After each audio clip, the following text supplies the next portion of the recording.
Welcome back, everyone. Um, Today we're going to pick up with mapAccum and mapAccumRight. Very similar. The last one we looked at was map, but we spent the most time looking at and index, pluck, and project, and other related functions. Um, but for mapAccum, we're gonna look at it over here, but I also have a spelt REPL that I created to demonstrate it because I find that it's hard to demonstrate what it does here in Node. Um, so let's take a look at it. Start with the type signature. Um, it takes a function that takes an accumulator and an X, just like the reduce, like a reducer function that you would use with reduce. And then it returns two things, um, the accumulator and a Y. Trying to wrap my head around that. So a function that takes the accumulator and X and returns an accumulator and a Y. Hmm. Okay, we'll move on. Then it takes the initial value of an accumulator, a list of X's, and it returns an accumulator and an array of Y's, a list of Y's, right? So we'll get back to that in a second. The mapAccum function behaves like a combination of map and reduce. So that's the main thing about this. It's really very similar to reduce, but there's also a map. And what happens is you get a tuple back. You return a tuple with an accumulator as the first item in the tuple and a list of y's in the second uh, part of the tuple. The one value and then a list. So it applies a function to each element of a list, just like MapReduce does, passing an accumulator parameter from left to right and returning a final value of this accumulator together with the new list that returns two things. The iterator function receives two arguments, accumulator and value, and should return a tuple, accumulator and value, just like I said. So first, let's grab their example and just take a look at it.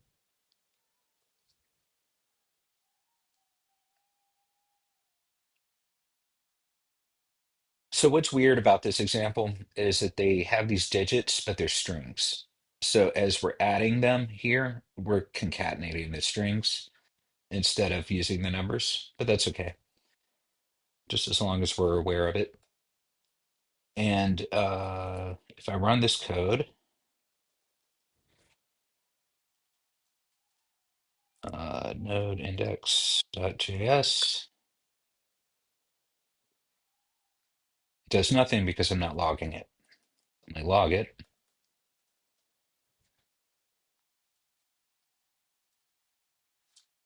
get rid of that. There we go.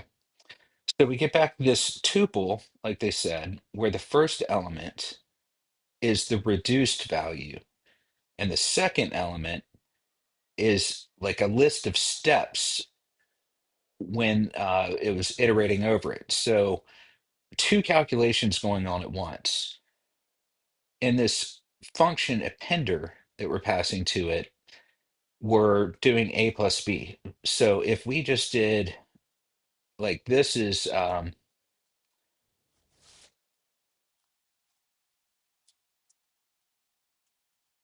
like a reduced sum, or we could just call it sum,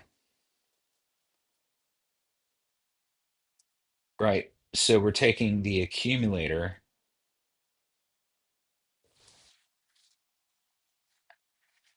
and adding b to it each time.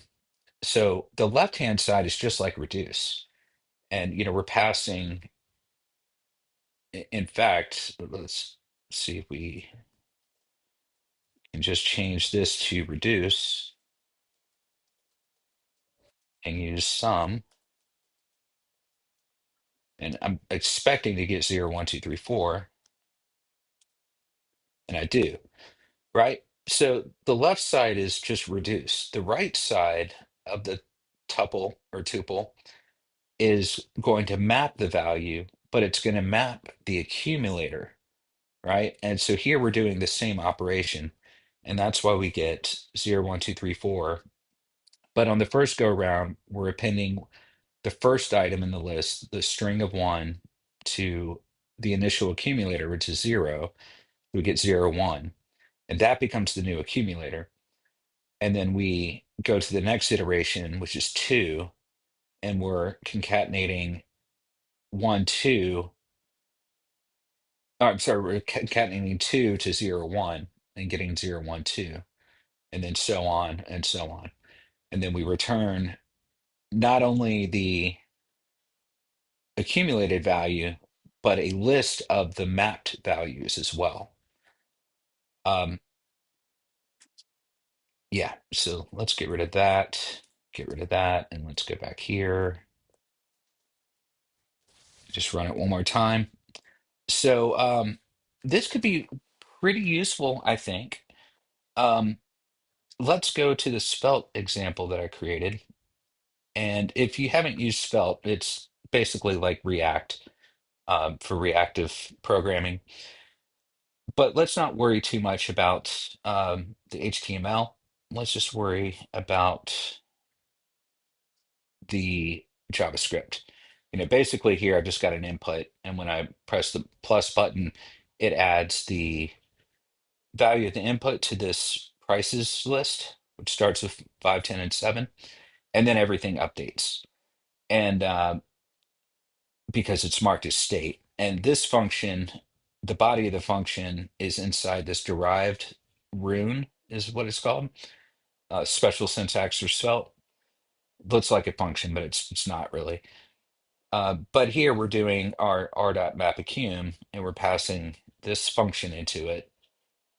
We're setting the initial value of the accumulator to the number 0, and then we're passing the prices. So we're actually just invoking this function with all the arguments that it needs right away, and then returning a tuple where the left side is the final total and the right side is an array of running totals, right? So the reduced value and the mapped value. Um, so the function that we're using takes an accumulator and an item, and then it returns this tuple where we're just summing the values, the numbers here in this list. And then we're doing the same calculation for the mapped values, just like that last example we looked at. So same calculation, we're just going to get different results. This one's going to be one number, and this one's going to be a list of each step that happens when the function runs. So if so basically we have 5, 10, and 7. So we start with 0, which is right here, the initial value of the accumulator. And so in the first go around, we're going to add 0 and 5 because 5 is the first thing in the list. But we're also going to add 0 plus 5 and map it. And so we're going to get 5. And then on the second iteration, the accumulator is 5, the item is 10. So we're going to add those together, and then we're going to add those together here as well as we map it. But now we're adding 5 to 10, and we get 15. And then the next number is 7, so we get 22. So, like, imagine this is something like a report that you generate at the end of the day for a little corner store or something, and you're keeping up with the transactions and like a running total of how much you've accumulated over the course of the day through all the transactions. So 5, 15, and 22. And this, what I'm doing here is I'm outputting the final total down here where it's 22, and the running totals is an array. I'm looping through and showing them in list items. So the last item is always the same as this one, with this code, because it's the accumulated value in both cases, but this one's just showing you the steps, right? Um, so if I comment this one out, this line, and uncomment this, it's the same code. I'm just using the tap function so that we can log the value of the accumulator and the item as we're looping through each time. And then I'm just doing the same thing. I just have to wrap it in parentheses, um, just because of the syntactic rules. So if you look down here in the console, this is showing each step of the iteration, right? So I just explain it. So in this step, it's the same because we're doing the same calculation. We're doing accumulator plus items. So we're basically summing it. But if we change the calculation, let's say we're still going to sum the values here, but just for no reason, I'm going to change this to accumulator times item. So we're still getting our 22 because that's what's the result of the reducer is in this one, final total. But now our running totals, our mapped values, are being multiplied, and it's multiplying the accumulator times the item. So the first one, we've got 5 and 0 because 0 plus 5, the first item in the list is 5, but 0 times 5, of course, is 0. So in these running, now it's not really a running total, um, but the second value is 0, the map value is 0. Um, and of course, that becomes, let's see, 5 becomes the accumulator for the next iteration. And the next item in the array is 10. So I'm just thinking about this. So 5 and 10 is 15. So that's why we get 15 as the reduced value on the left side. But 5 times 10 is 50, right? And then the next one is 7. So we say 7, the accumulator is now 15. So if we say 15 plus 7, we get 22. And if we say 15 times uh, 15 times 7, we get 105. Is that right? 15 times 7? Sounds right. 15 times 7, 105. Yeah. And we get 105. So this is useful when you want to do calculations like that. Maybe accumulator times item isn't a great one. What if we did it like times 1.10, which would be like with sales tax or something? If you live in the US, we charge sales tax on each transaction. Um, yeah, that could give us something a little bit more useful. I mean, it doesn't really work when we are using 0 as the accumulator, but I think you get it. Let me go back to times item, um, or actually, let me go back to plus. So we're doing the same calculation for the reduce fallback and for the or reduce step and for the map step. And so now if I add like another transaction 32 to this prices, which causes everything to update, we get 54, right? So, you know, this is an example of like actually an app that a user would use that would use this, that would use the mapAccum. Let's go back over here. So that's the mapAccum. The mapAccumRight, I could literally read this definition up here, and the only thing that's different is from right to left instead of left to right. So just like reduce and reduce right, there's a mapAccum and mapAccumRight.